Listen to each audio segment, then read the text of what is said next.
93.5 red FM पे एक कहानी ऐसी भी, प्रवीण के साथ। समीर को लखनऊ से वाराणसी आना था। ट्रेन का शेड्यूल टाइम वाराणसी पहुंचने का रात 11 बजे का था और ट्रेन में जब उसकी आंख खोली तो रात के 2 बज रहे थे। इसका मतलब कि जिस स्टेशन पर उसे उतरना था वो बहुत पहले ही निकल गया था। पर उसकी जान में जान तब आई जब उसने देखा कि इस वक्त ट्रेन रुकी हुई थी और वो भी किसी स्टेशन पे। समीर ने अपना सारा सामान उठाया और ट्रेन से उतर गया। उसके उतरते ही ट्रेन भी चल पड़ी। चारों तरफ घना कोहरा था और स्टेशन के प्लेटफॉर्म पर ना तो कोई दुकान और ना ही कोई इंसान नजर आ रहा था।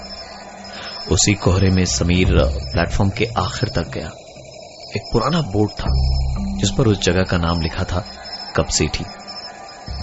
जान में जान आई कि बनारस से सिर्फ 50-60 किलोमीटर ही दूर था। स्टेशन पर कोई नजर नहीं आ रहा था, इसलिए समीर ने स्टेशन से बाहर निकलकर देखा तो यहां भी वही प्लेटफॉर्म वाला नजारा ही था। चारों तरफ सिर्फ अंधेरा ही अंधेरा और उस अंधेरे में आती झिंगुरों और दूर कहीं कुत्तों के भौंकने की आवाज। मरता क्या न करता।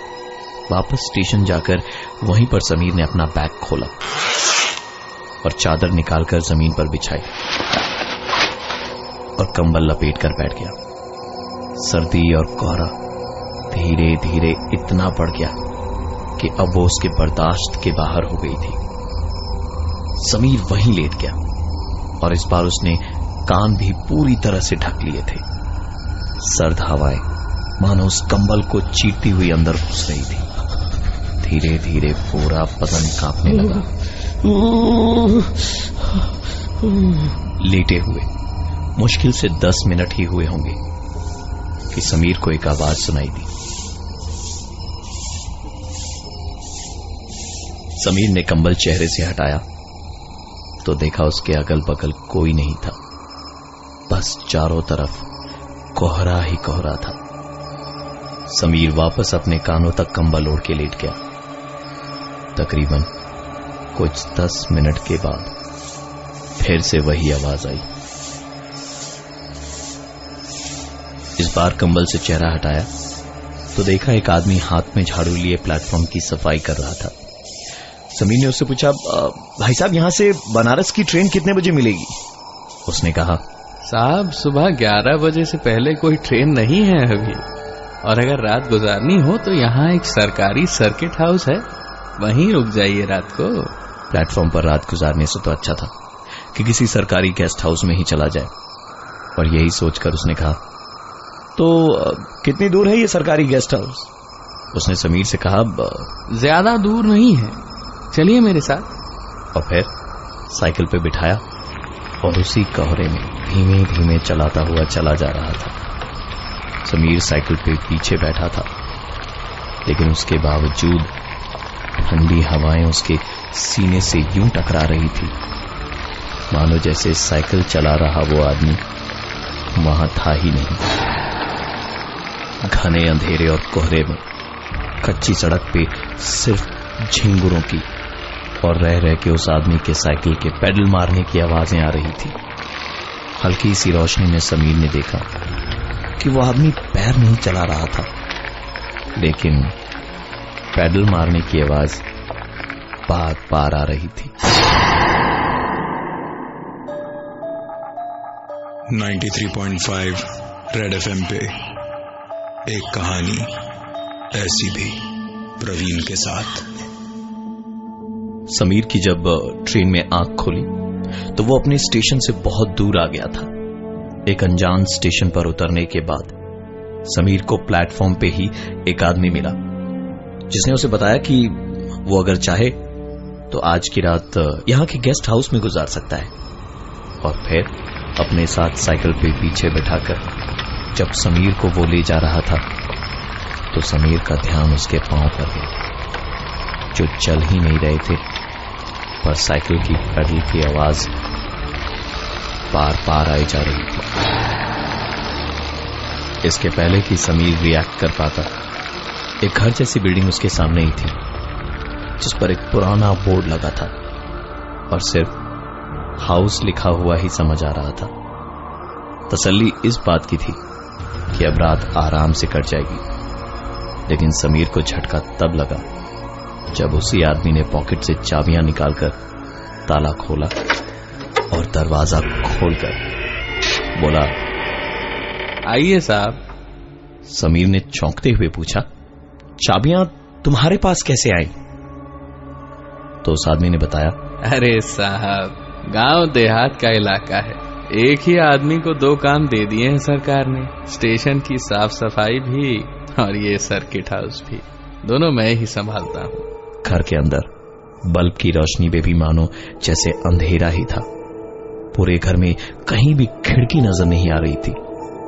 फर्श की हालत देखकर लग रहा था जैसे वहां कई दिनों से साफ सफाई नहीं हुई हो। समीर को वैसे भी बस आज की रात ही बितानी थी, इसलिए उसने अपना कंबल लिया और सीधा सोने चला गया। नींद शायद आई ही होगी कि कानों में एक आवाज आई। कंबल हटाई तो वही केयरटेकर कमरे को साफ भी कर दे रहा था। समीर को जगह देख उसने कहा, मटन बना दूं, आप खाएंगे? समीर को भूख तो लगी ही थी, उसने भी हां कह दिया। वो आदमी किचन में गया और वहीं से चिल्ला के पूछा, अरे साहब, चाप खाएंगे या गोल बोटी? समीर ने कहा, कुछ भी चलेगा। और तभी एक आवाज आई। ऐसी आवाजें सुनकर समीर की भूख मर चुकी थी, पर फिर भी जिसने उसकी इतनी मदद की, उसका दिल रखने के लिए हॉल में जाकर चेयर पे बैठा ही था खाने के लिए कि एक बंद दरवाजे से आवाज आई।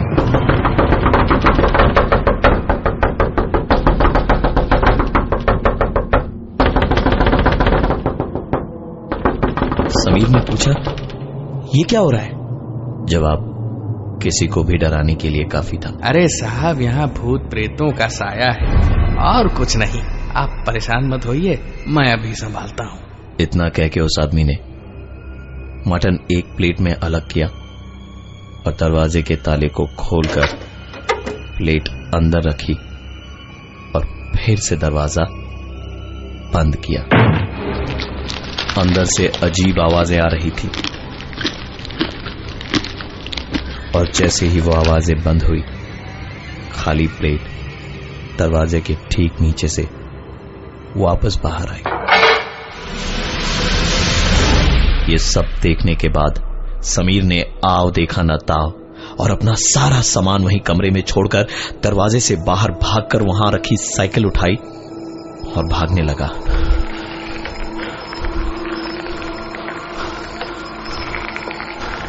साइकिल थोड़ा आगे जाकर डगमगाने लगी।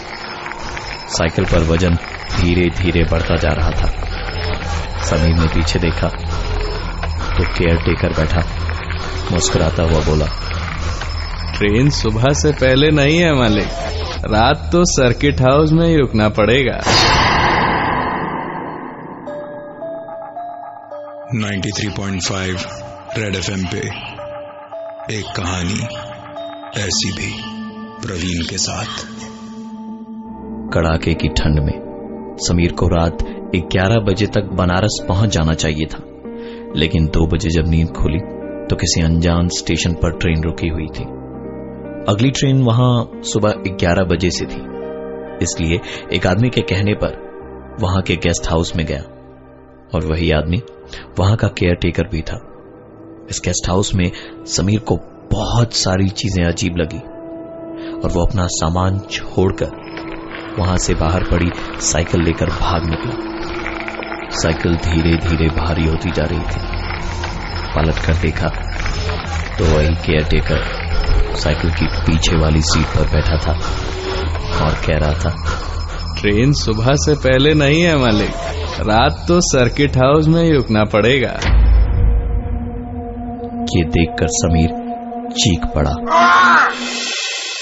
और इसी चीख से समीर की नींद टूटी। उसने देखा कि वो गेस्ट हाउस में ही था और उसकी चीख सुनकर वो केयरटेकर वहां दौड़ा दौड़ा आया। उसने पूछा, क्या हुआ साहब? तो समीर के पास कोई जवाब नहीं था सिवाय इसके, नहीं अब बस एक बुरा सपना देखा मैंने। ये सुनकर केयरटेकर ने कहा, अरे मालिक, भूखे पेट तो भजन भी नहीं होते, कुछ खाएंगे? मटन बना दूं? समीर को जैसे अपना सपना सच होता दिख रहा था। उसने कहा, नहीं मुझे भूख नहीं लगी है, पर मुझे बड़ा अजीब सा लग रहा है यहां। केयरटेकर ने कहा, अरे साहब, कुछ ही घंटों की बात है। एक काम करता हूं, मैं आपके कमरे में जमीन पे सो जाता हूं और आप वहां पलंग पे सोइए, इससे आपको भी सुकून रहेगा। समीर ने भी हां कह दिया और वो केयरटेकर अपना बोरिया बिस्तर लेकर आया और वहां फर्श पर लेट गया। सोने के तुरंत बाद ही समीर की नींद फिर से उसी आवाज से टूटी जो इसके पहले भी कई बार उसकी नींद तोड़ चुकी थी।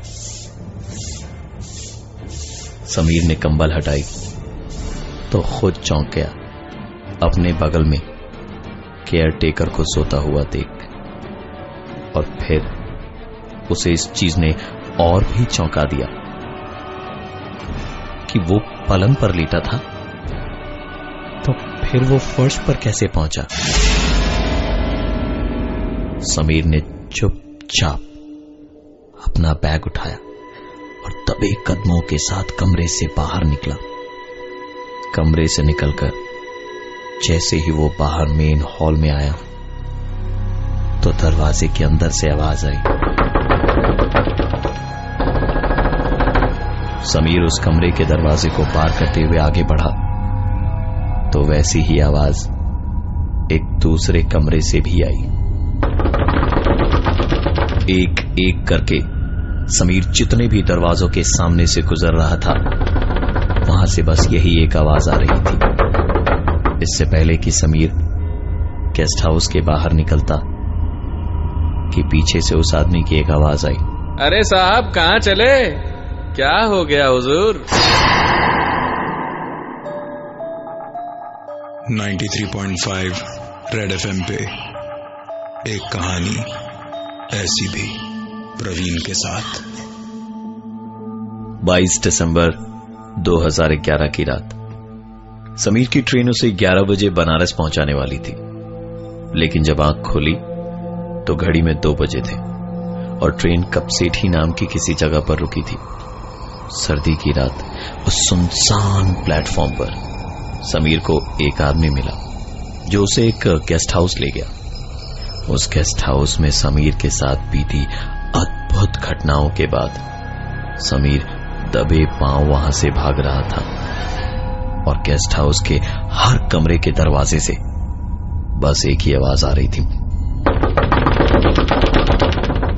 समीर वहां से बस निकलने ही वाला था कि पीछे से आवाज आई, अरे साहब, कहां चले? क्या हो गया हुजूर? समीर पलट के बोला, मैं इस भूत बंगले में नहीं रुकना चाहता, मैं स्टेशन पे अपनी रात बिता लूंगा। समीर की बात सुनकर केयरटेकर बोला, पर साहब, कुछ घंटे तो बिताए ही हैं आपने यहाँ, कुछ तो दे के जाना पड़ेगा, यहाँ से ऐसे ही कोई नहीं जा सकता। समीर की आंखों में डर साफ झलक रहा था। वो जल्द से जल्द यहां से भागना चाहता था, इसलिए चिल्लाते हुए कहा, कितने चाहिए तुम्हें?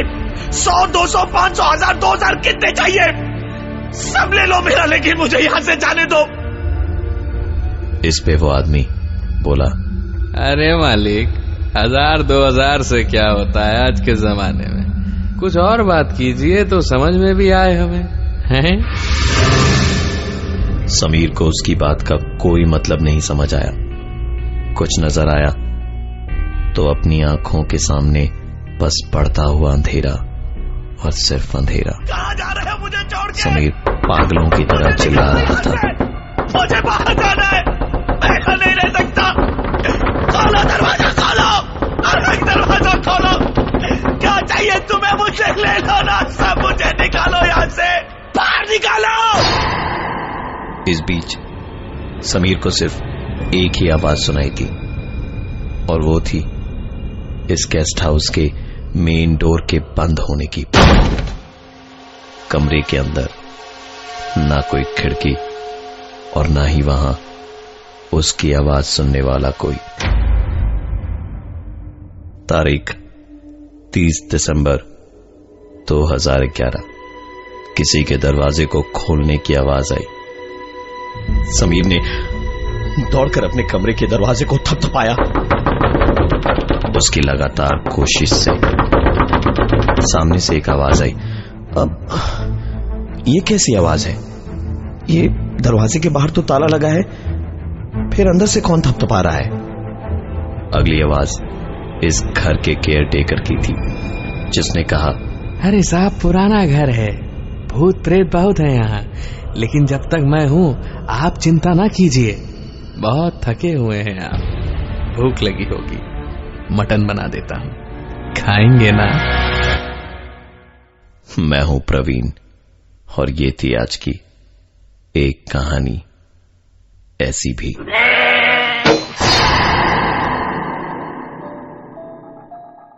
93.5 रेड एफएम पे एक कहानी ऐसी भी, प्रवीण के साथ। 93.5 रेड एफएम बजाते रहो।